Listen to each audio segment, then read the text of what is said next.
Hi, this is Monica Lynn from Balancing Life. I have put together another short video of some food ideas for you. I don't know if anyone else is starting to find that their creativity is really lacking, but meal after meal after meal made at home makes it difficult sometimes to get motivated to continue cooking healthy meals. So I'm hopeful that this will provide you a few ideas of things that you can make that show a variety of foods, proteins, fruits, and vegetables, and proper portion size, which is sometimes hard to do when we're home a lot and we start to find our portions get bigger and bigger. They creep upwards, which means the calories creep upwards, which means the waistlines creep upwards. So this can help you look and have like a visual of what good portion sizes look like. And it's always easier if you can be one of those people that kind of has your standard staple breakfast and lunch. That makes life a little bit easier because you don't have to have so many creative choices. But if you're not that type of person and you need to have spontaneity and you need to have variety in your food life, I totally understand and hope that at least a couple meals in here look tantalizing to you so that you can add them to your repertoire of foods. All right, I'll hope to see you again in the future. Please like this video and contact me at balancinglifeonline@gmail.com if you have any questions. Have a healthy day. Okay, you've seen this one already before, but when you're looking at cereal for morning breakfast, if that's what your flavor is, I always do the measuring cup because it's so easy to get your cereal portion sizes really big when you pour a bowl of cereal and just kind of eyeball it. So in this one here, you get about halfway up with Smart Brand so that you get your huge fiber content, and then any other semi-high fiber cereal. So this one's got 5 grams of protein and 7 more grams of fiber. So it's a good cereal in and of itself. And then you add the rest. Oh shoot, see how quickly and easily it is? Put a little of that back. And that shows you about a cup of cereal. And then with a banana, like bananas can be really huge. So I'm just going to use part of it that I'm going to cut up. I can't do this with 2 hands, or yeah, only 2 hands. But that ends up being a really good high fiber breakfast. Okay, here is another lunch option if you're getting tired of the same old, same old. So this is a chicken salad sandwich. I don't love canned meats, but sometimes it makes it easy. So 100% natural chicken breast. If we look over here and come in, you can see that it's got 9 grams of protein, and there's actually 2 servings in here, and just 45 calories. So it's a nice high protein source. And then we're gonna mix in with it a celery stalk, some red grapes, a green onion, and you can do walnuts, pecans, whatever kinds of nuts you like if you like nuts. Okay, so what I'm going to do first also here is I love to use Dave's Killer Bread. If you look at the thin sliced label, only 4 grams of protein and 4 grams of fiber in one slice. So it's a really good high fiber whole grain that you can use. So I'm going to just toss this in there and toast that while we make this. So this, put the chicken in. Mayonnaise tends to be higher in fat, so what I tend to do is use just a little bit of mayonnaise and a little bit of mustard because it gives a little more flavor. So this is just some stone ground horseradish mustard. Oops. And put some of that in there. Uh-oh. And then stir that around. And then I'm going to just throw in the celery, the grapes, the onions, and mix that around. So this is a super low calorie but high protein, yummy, easy lunch that you could make ahead of time the night before and take to work. And then here, this is maybe, I don't know, maybe even a 1/4 cup of nuts. And I tend to just crush them a little bit so that they're not such huge chunks in there. And stir that around. And then to make it even healthier, We've got some spinach right here to go on the sandwich. And once that is all set, I will just assemble the sandwich.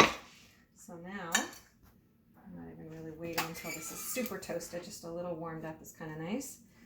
So we've got the top and bottom.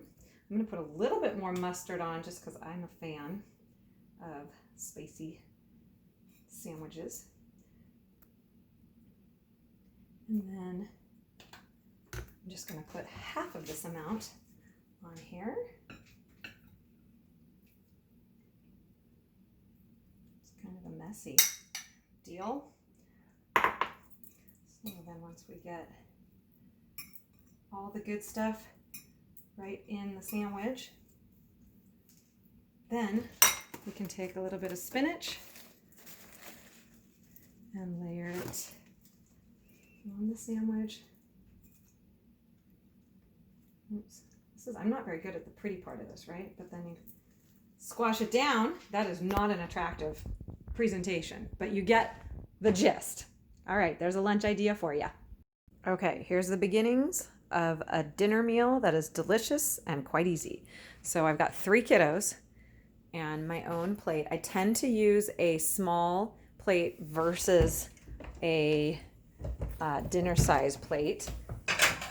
Simply, you can see the difference here in size, simply because it helps you not overeat because of the size of the plate. Our brains tend to think that if a plate is empty, we're less full, we're less satisfied. So if you use a smaller plate, then it helps you feel satisfied. I've got 3 rolls in there for my kiddos. I'm gonna split one of them with my daughter, and because I don't really need a whole roll, but having a little carbs is really fun. And then over here, we've got some flank steak that's been marinating for about 24 hours with various Asian seasonings. So it's got a little stir fry and some Worcester and some spices on it, a little oyster sauce, whatever you like to marinate your steaks. We've got a little bit of soft goat cheese, and then one of my favorite easy dressings. And then you can see here that I've got the 4 piles of one of each color, because we like to have our plate be like a rainbow because each color pepper has a slightly different vitamin in it. So we'll cut up one section or one set of peppers for each of the plates, split the cucumber between them, split the tomatoes between us, put an avocado over the 4 salads, and then I've got some dried goji berries here again, which are really good for liver health, and some pepitas. I will show you the after, right after I get the steak on the barbecue.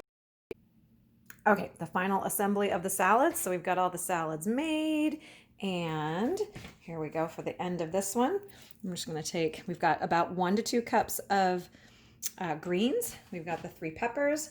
We've got some of these cucumbers and tomatoes. Just make sure to spread them all out. Then I take the dressing. My key is that I put the dressing on the stuff that you want the dressing to be on. You don't need it necessarily on the top where the good stuff is, like the cheese and the avocado and the steak. That stuff all tastes good by itself. So what we do here is just put a little bit of dressing. It's probably the equivalent of about 2 tablespoons if I were to measure it out. Black pepper is a healthy food or spice for us to use. So we put a little bit of that on there. And then we'll just do just a couple Kalamata olives for a little flavor. They're kind of high calorie, high fat, but they sure are yummy. And then we take the goji berries, take just maybe like that little handful, sprinkle them on there. See, they counterbalance what the wine does to your liver. So you're just breaking even. And then, of course, wine has lots of flavonoids and good antioxidants in it as well. A little bit of the pepitas, and then just, this is probably about a 1/4 cup of the goat cheese on here. Put a little on my son's too, he likes that. And this is about, I don't know, it's half of a half, so about 1/4 of an avocado. And put that on top. My dog is whining in the background because she's very excited at the prospect of perhaps having some of the steak juice on her dinner.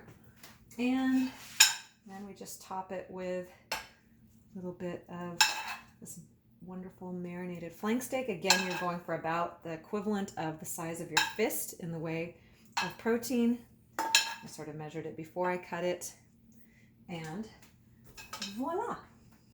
So here's one of my super favorite, very easy go-to meals. This is just some sausages, smoked chicken sausage from Costco. And you can see that it's really nice and high in protein, 16 grams for one link, which is awesome, and not super high in calories, 160. So I take all of them out and I just put them on a pan so I can put them in the oven and just let them roast a little bit. And then right here, I just have my broccoli, and what I've done is just taken the broccoli and cut it so that you're not eating all that stem. And then super easy to just add some water over it. And then you just put, I mean, you could have an actual pot that has a lid. I don't, so I just put it like this, put it in the microwave and steam the broccoli, roast the sausage, and there you go with a very easy meal. I'll show you the results in just a second. Oops. Okay, here is the finished product. So we've got the sausages that are now baked, we've got the steamed broccoli, and of course it's always nice if you are a person who enjoys a little wine. And then we've got my favorite seasoning for broccoli, which is garlic expressions. You can get it at any grocery store, and then a little mustard with the sausage. So a lot of times people don't really know exactly what 2 cups of vegetables looks like, since that's how much we're supposed to have every night. So I'm going to just measure it. Not that I would be so fastidious to do this every night, but it helps you see that that's 1 cup. And then if we do 2, then that's about what 2 cups looks like. So it gives you a visual of what 2 cups looks like. And then I'll put a sausage on the plate, and then we just take this, shake it up a little bit. Oops. You get a little seasoning that makes it super yummy on there. Get a little mustard on here, and if you are somebody who enjoys a little bit of a carb or prefer to have a little yumminess with it, have a piece of Indian naan, and voila, a very easy, very healthy dinner.